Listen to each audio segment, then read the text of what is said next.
उसके बाद तुहिन सिन्हा, उसके बाद आ रहा हूं आर.के. सिंह जी। अभय दुबे, देखिए टोटलिटी में अगर देखेंगे, मैंने बताया ना सीजीआई ने बहुत सारी बातें इस कानून के खिलाफ कही हैं, लेकिन उन्होंने ये भी तो कहा कि रजिस्ट्रेशन तो करना ही चाहिए, इससे तो फायदा ही होगा। ये तो आज का जमाना भी ऐसा है। अभय दुबे, मानक जी, आपने अपनी डिबेट जब शुरू की तो आपके साथी पत्रकार सुप्रीम कोर्ट से कुछ बता रहे थे आपको। उन्होंने बड़ी रोचक बात की। आपने कहा कि अंदर जाकर देख सकते हो कोर्ट में। तो उन्होंने कहा ये क्रिकेट मैच की तरह है कि आप स्क्रीन पर देखते हो और लुत्फ उठाते हो, वैसा ही है। तो बिल्कुल वही हुआ है। ये कॉट बिहाइंड हो गई सरकार, एम्पायर ने उंगली उठा दी। इनके वकीलों ने कहा कि हम थर्ड एम्पायर को रिफर करना चाहते हैं साहब टाइम बाय करने के लिए।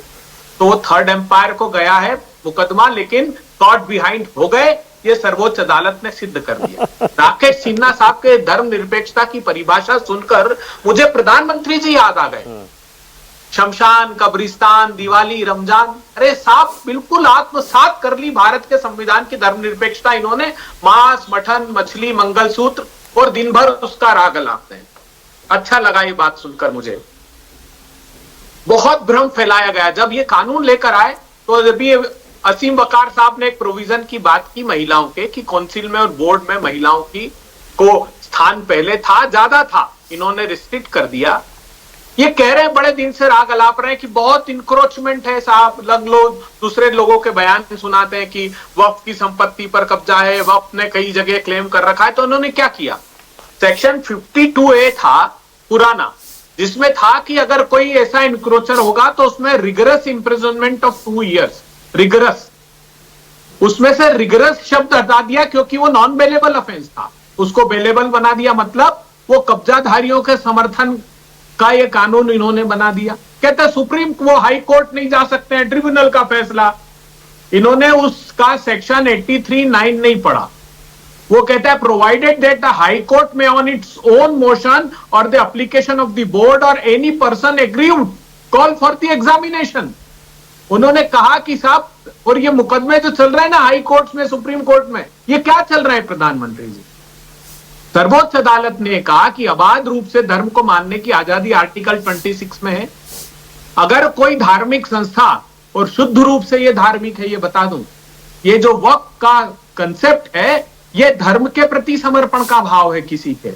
ये कृषि के कानून लाए थे, पूरे देश ने कहा कि एग्रीकल्चर स्टेट सब्जेक्ट है, उन्होंने कहा एग्रीकल्चर पर नहीं ला रहे साहब, ये तो वाणिज्य पर ला रहे हैं। एक अमेरिका में बैठे उद्योगपति से पूछा, किसानों से नहीं पूछा। किसानों को तो मार मार के लहूलुहान कर दिया इन्होंने। अबे जी, आपने कहा कॉट बिहाइंड, कॉट बिहाइंड तो आउट हो जाता है ना, अभी तो मैच चल रहा है ना।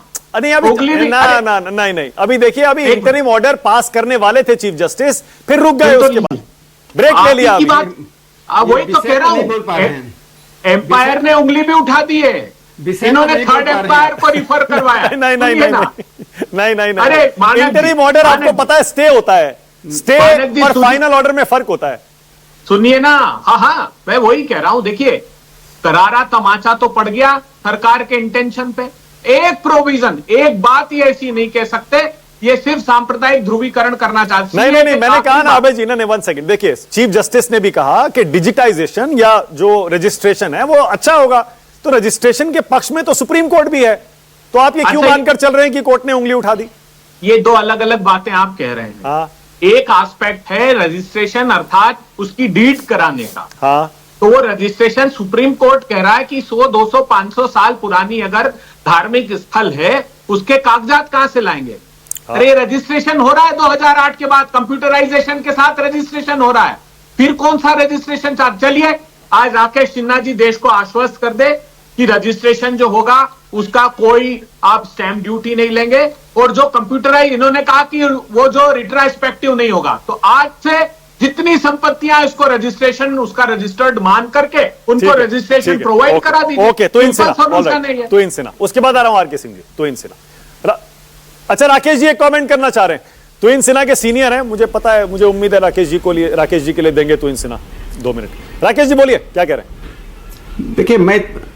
देखिए हमें किसी संपत्ति से हमारा ना मोदी जी का झगड़ा है ना बीजेपी का झगड़ा है। सवाल आज सर्वोच्च न्यायालय के निर्णय से उठता है कि पंथ निरपेक्षता क्या बांट कर चलेगा या मिलाकर चलेगा। ये मूल प्रश्न से कांग्रेस भाग रही है। राहुल गांधी का कांग्रेस इस देश को सत्ता के लिए तार तार करना चाहते हैं। जिस प्रकार से उनको वकील राम मंदिर के ऊपर सर्वोच्च न्यायालय में जाकर बाबरी मस्जिद साबित कर रहे थे, आज वक्फ के ऊपर वो उसे धार्मिक संस्था साबित करके गैर हिंदुओं को अलग करना चाह रहे हैं, उसे असीमित अधिकार देना चाह रहे हैं। यह तो लगता है कांग्रेस पार्टी इस देश को कृत संकल्प, उसका एक ही एजेंडा है, कैसे यह देश टूटे। और मुझे आश्चर्य लगता है, दुबे जी तो एक बड़े वरिष्ठ व्यक्ति हैं, राजनीतिक पार्टी के इतने आप गुलाम मत हो जाइए कि मूल पीढ़ियां, पोस्टरिटी विल नॉट फॉरगिव यू, पीढ़ियां आपको माफ नहीं करेंगी। जो आज निर्णय है उस निर्णय पर खड़े होने की जरूरत है। सर्वोच्च न्यायालय का निर्णय हम स्वीकार करेंगे, लेकिन उस पर हम बहस करेंगे कि सर्वोच्च न्यायालय हमें पीछे ले जा रही है, आगे नहीं बढ़ा रही है।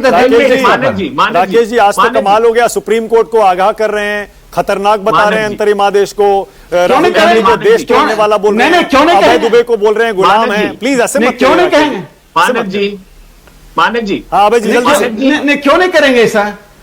अभय जी जल्दी से बोलिए, उसके बाद तो इनसे ये इनका तो व्यवहार है, सारी संवैधानिक संस्थाओं पर इन्होंने आक्रमण किया है। आज इंटेंशन मेला फाइट नहीं होता तो जो हमारे इलेक्शन कमीशन ऑफ इंडिया की नियुक्ति में सर्वोच्च न्यायालय के न्यायाधीश को नहीं हटाते। सारी संवैधानिक, ठीक है, तो इनसे ना, ऑल राइट, सर्वोच्च अदालत का निर्णय सर्वोपरि है और वो मेरिट के बेसिस पर डिस्कशन हो रहा है। ओके, तो इनसे ना, आप, मुझे पता है आपने पूरी हियरिंग आज फॉलो की होगी। मैं बोलना चाह रहा था मानक भाई बीच में। आसिम वकार भाई देखिए, अभी तुहिन सिन्हा, आर के सिंह नहीं बोले, उसके बाद आपको मौका, मैं बीच में, उसके बाद आप मौका देता हूं आपको, वादा है मेरा। तुहिन सिन्हा बोलिए।